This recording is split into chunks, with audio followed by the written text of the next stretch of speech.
Yesterday, it occurred to me that I have an advantage that not a lot of people have. Now, this wasn't specifically in this area, but let's just say that there is a food that's made probably 50, 60 miles from here that I can just go to my local grocery store and pick up. But people who are from my area but don't live here anymore can't. So it's a bit of an unfair advantage in that I could get that for them and send it to them. So you might be thinking, do I have an unfair advantage? I think you do. And let's talk about how to get them today.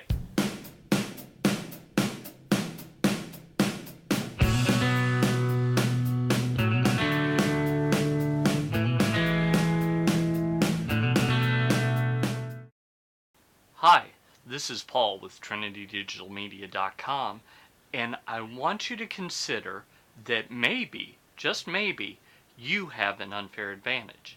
Now, when I say unfair advantage, you might be thinking, well, that's just not right. I don't want to be unfair in what I do. No, no, no. What I mean is you have something in your background, in your future, something that distinguishes you from other people. When you have this thing that distinguishes you from others, you can use that to do things that other people can't do, or things that other people can't do as easily. Let me clarify. I am a videographer. A lot of people that do things like this in business have to hire someone to do what I'm doing myself. I have a white background. You'll see it behind me. That's something that not everyone has. I have a camera, which you're looking through. I have lights right here, right behind me, and over to the side that not everyone has. Above my head, there's a microphone that not everyone has. So that's an advantage in that I don't have to pay someone $200, $500, $1,000, $5,000 to come in and shoot these videos. I can do it with what I have for basically nothing. So that's an advantage. Now it's an advantage that I'm exploiting. How am I exploiting that? Well, by putting up all these videos on YouTube and on my website, etc. Videos that would cost someone that doesn't know how to do this lots of money. So it's an advantage. So you might be thinking, well, Paul, I'm not a videographer, but you have an advantage. So let's talk about some ways to find what your advantage is and ways to exploit it. So first, I want you to look at your experiences. Every person is unique in that every person has different experiences. Even twins have slightly different experiences from the moment that they're born. They are separated by maybe inches, maybe feet, maybe they're in different rooms. They have different experiences. So how can you take advantage of those experiences to pursue your dream, pursue your calling? Let me give you an example. I'm part of a church that I've been a part of since December of 2000 that when I started going to that church, it had about 150 people in attendance. Now we've got about 5,300. So in the last 12 years, I've seen my church grow from a normal sized congregation to a mega church. How many people have seen their churches grow that much? Well, not a lot. How many people have seen their churches grow that much from a tech experience? Even fewer. How many people who are professional videographers have seen that happen? Even fewer. So my experience is an advantage that I can use. Secondly, look at your location. I told you this story just a few minutes ago about how there is something made locally that not everyone can get. That is an advantage. That means that people in 49 other states and every other country in the world can't get what I can get just by driving down to my local supermarket. So that is an advantage. Now, it might not be an advantage that I'm looking to exploit, but I could. In fact, if I wanted to get some of this product and put it on Amazon or eBay, some people that miss it, because it's one of those products where you really love it or you hate it, that's kind of the duality of it.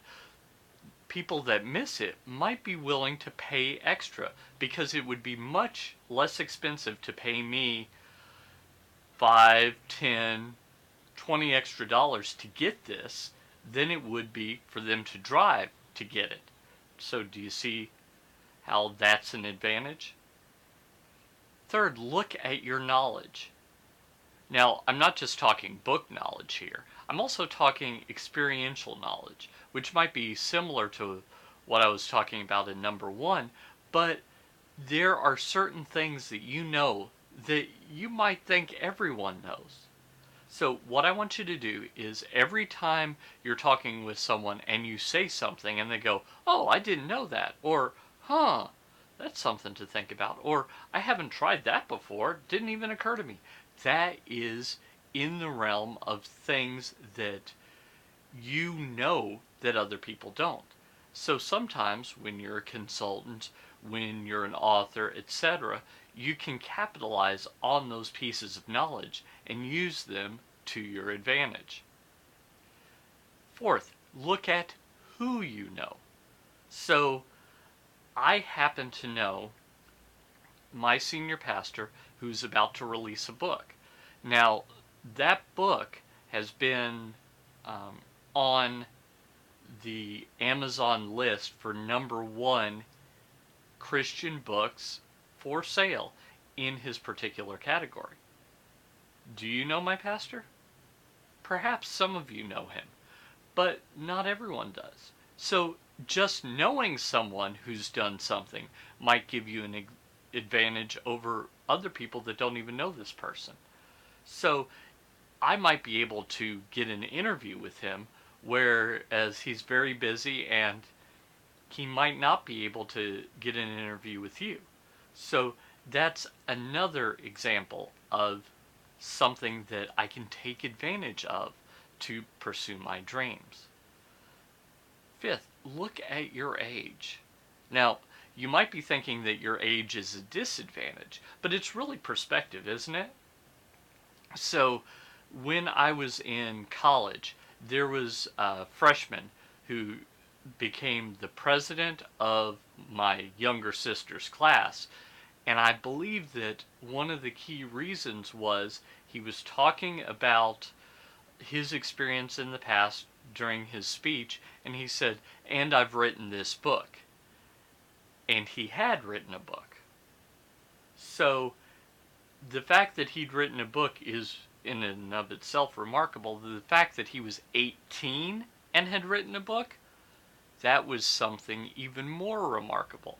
So he used his disadvantage, being young and inexperienced, as an advantage because he'd done things that no one else in his class had done. So that's a way to take a disadvantage and turn it into an advantage. I'm 40 years old. So my disadvantage when it comes to exercise and competing is that I'm 40 years old. But if I view that in light of the other 40-year-olds who perhaps used to be in shape but aren't anymore, now I have an advantage. As someone who is the age of 40, I can now do things that I couldn't do at 39, at 38, etc. So I have an advantage even over a younger version of myself. So I can use that to capitalize on situations that other people just can't. Number 6, I want you to look at what you've overcome. Did you have a hard time making it in life? Have you had to declare a bankruptcy multiple times? Have you had a lot of money and lost it? Well, then you might be Dave Ramsey if that's true. Because that's part of his story, and that's part of why he's successful today, is because of what he's overcome. If his story was get out of debt. Now, I've never actually had any debt. I've never had any problems with money. In fact, it was perfect and easy for me. You would respect him less than what his actual story is, which is I've had to declare bankruptcy a couple of times. I've lost houses. I've made over $1 million and lost it over and over again. And now I've finally figured it out. So he has an advantage not in necessarily his age or his location, but in what he has overcome. And overcoming something is a powerful advantage because there are a lot of people who have overcome things that others just use as an excuse. I've mentioned my friend Dale before. He has overcome losing more weight by twice than I weigh. He used to be over 400 pounds, and now he's about the same weight as I am. So, you see, what he's overcome is actually now his advantage. And finally, look at your future. Where are you headed? Are you on a road? Maybe you've not gotten there yet, but you're on a road that other people would like to be on with you. So, are you on the road to becoming an author and you're halfway done with your book? There are a lot of people that aren't even halfway done. Are you on the road to being a success in your ministry? Well, there are a lot of people that aren't even on that road yet. So, where are you that will lead you to somewhere in the future, and use that? Now, when you combine all these things and you get the synergy of it, you can see how you can do things that other people can't. And when you can do things that other people can't, you can exploit those things. You can think of them as an advantage, as what I've called an unfair advantage, to go out and change eternity. And that's what I want you to do. So until next time, I'm Paul Allen Clifford with TrinityDigitalMedia.com.